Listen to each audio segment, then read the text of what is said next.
Joining us to discuss the Summit of Americas is Alan McPherson. He's a history professor at Temple University. The gathering off to not a great start. U.S. snubbing Cuba, Venezuela, and Nicaragua, and countries like Mexico, Honduras, Guatemala, and El Salvador offering their own snubs. Is this kind of a different summit, would you say? I mean, this doesn't stand, or will it stand in the way of a productive summit? I mean, it's certainly different, but I think it's mostly symbolically different. I mean, it doesn't help the United States to have it seem like it's losing any kind of control over Latin Americans. That's essentially why the summits were invented in the 1990s. But it doesn't necessarily mean that they won't get anything done just because some of the leaders aren't there. I mean, the summit is a time when a lot of organizations gather, a lot of private organizations, indigenous peoples, and so on, and they move forward their agendas whether or not the presidents and prime ministers are there. Alan, the bar is not very high. The last summit in Peru in 2018 was described this way. Expectations before were so low that an uneventful summit was the best possible outcome. Expectations not very high because the gathering was going to be kind of disruptive. They were pleased to actually hear that then President Donald Trump would not be attending. This time around, you do have the U.S. president hosting and in attendance. He'll arrive on Wednesday. What kind of a difference will that make? I think it'll make a difference. I mean, we'll go back to a sense to the Obama years. The only difference is that now you have three countries who aren't invited. It's not just Cuba, and so that's an extra challenge for the Americans who are trying to, make the Summit of the Americas about democracy. And increasingly, there's less and less democracy in the hemisphere.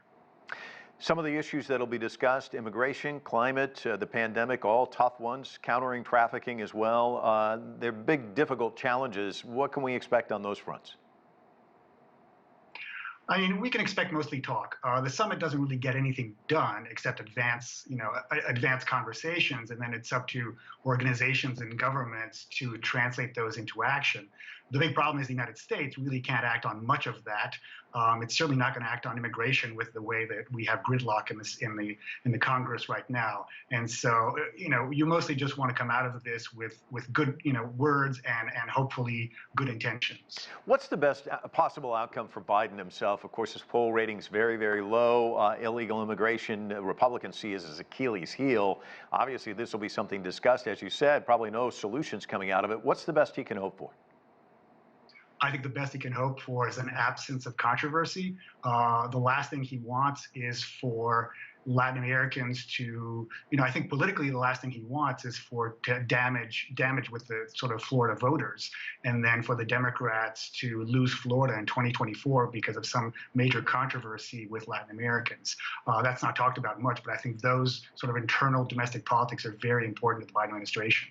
And talk to us about, he's done so much outreach with European allies, mending fences after the Trump years. What about his neighbors to the south? Is that part of the effort here as well?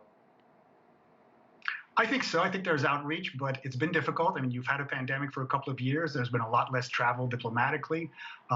There's been relatively few crises in Latin America, which is a good thing. I mean, apart from the pandemic, there's no, major wars, that sort of thing that the United States needs to pay much attention to at the highest level of the U.S. government.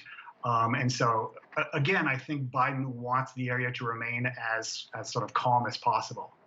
Alan McPherson, thanks so much for your insights. Appreciate it. My pleasure.